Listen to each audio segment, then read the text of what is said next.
was time to do the afternoon services, the daven mincha. Since I was sitting in the dark and didn't know the hour, I hurried to pray mincha. And he said the ketores, he said the appropriate preparation, he said the ashrei.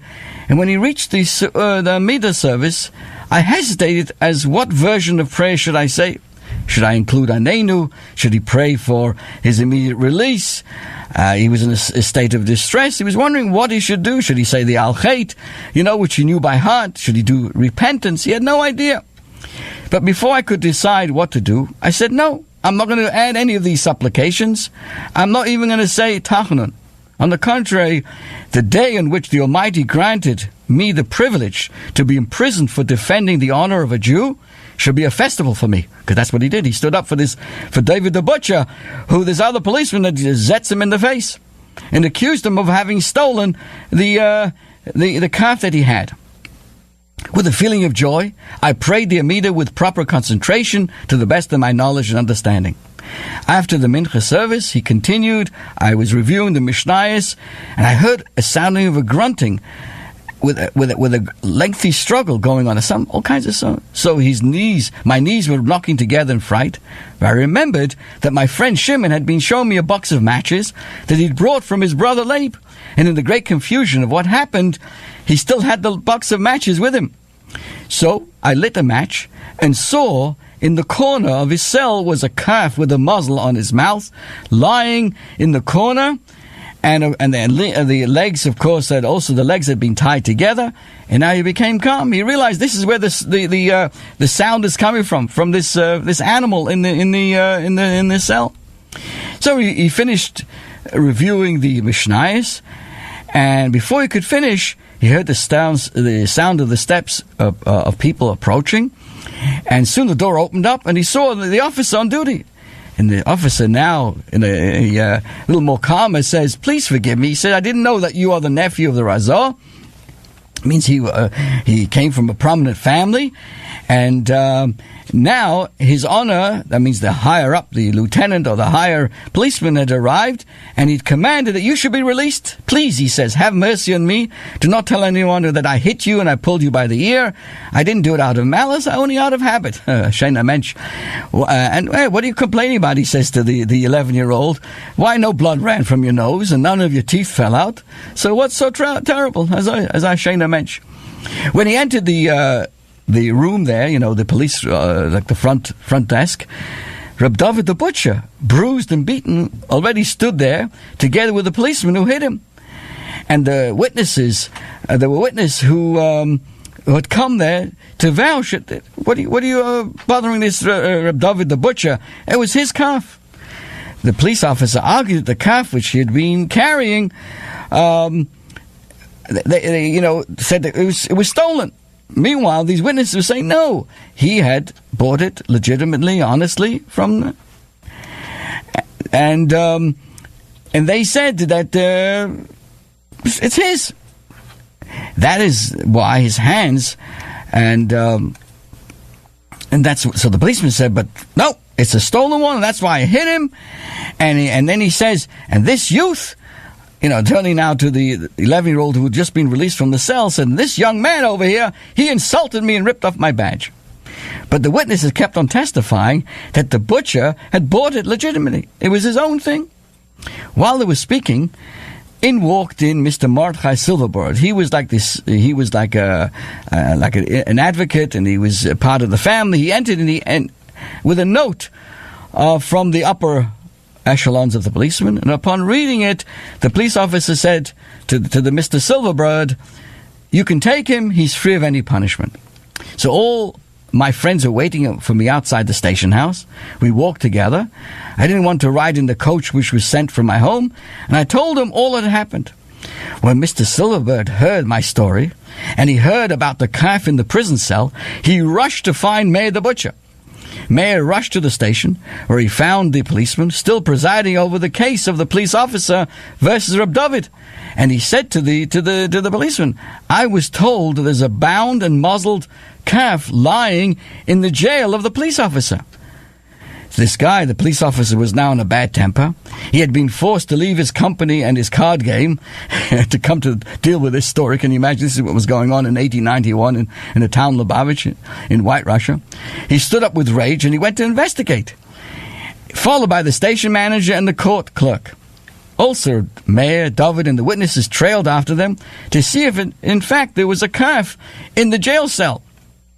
How amazed were they when they discovered that indeed, as Mayor had said, this was all a bunch of lies, and David had actually bought it legitimately, and who was doing the stealing was none other than the policeman who had beat him. So upon investigation, it was discovered that the policeman, he was the one who conspired, and he's the one who stole it. So for a week, the policeman sat in jail for doing this, and then he was put on trial, and then he was dismissed from his post. My friends later told me, this is what the previous Rebbe writes again, that 5 hours had gone by until this, till their whole thing unfolded.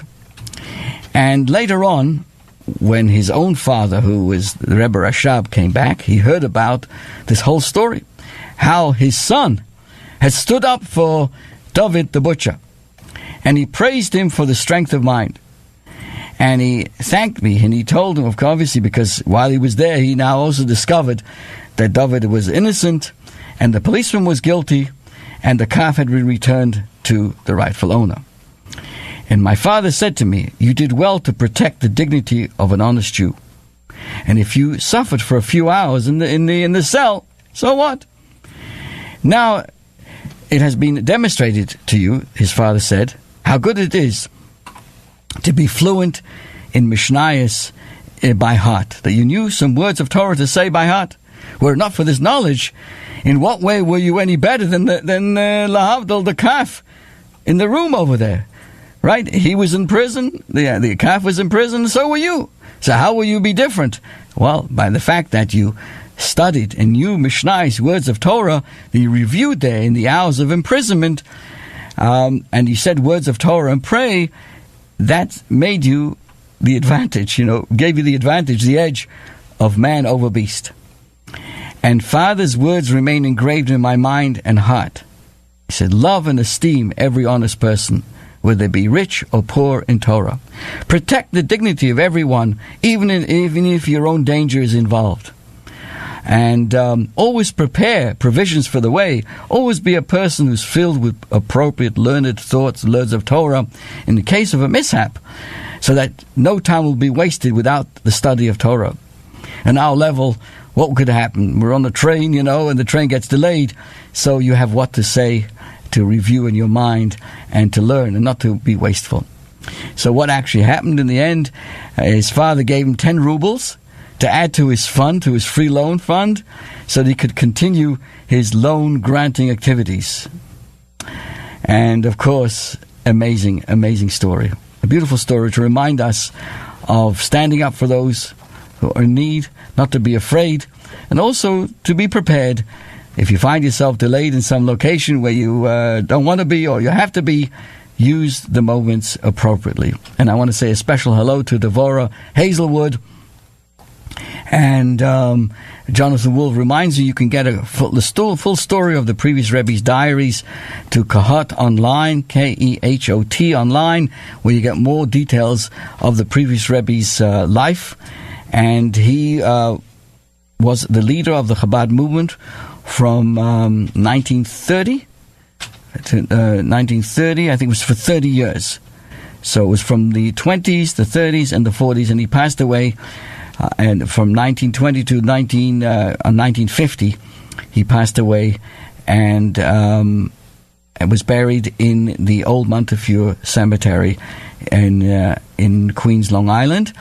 And subsequently, when the Rebbe passed away, they lie side by side. So if you take a trip to the Ohel to pray, a good idea to do that, you're actually at the resting places of both the Rebbe and the previous Rebbe that we're discussing, and celebrating his redemption and his freedom from prison on this Monday and Tuesday, the 12th and 13th day of Tammuz.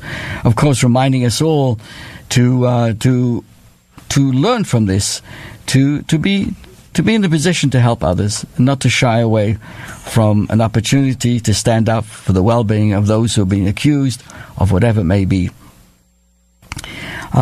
Why don't we go back to our music to continue? It's fine. We can start from the beginning. It's fine. Here is again, we'd like to conclude with the beautiful favorite tune of the previous Rebbe that we're talking about. It's called the Nigun of the Beinoni. It's about the inner struggle of all of us have to overcome any of the sideshows and to stand tall in who we are. The Nigun called the Beinoni Nigun.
Rabbi Pearl wishing you all a wonderful week. Take care. All the best.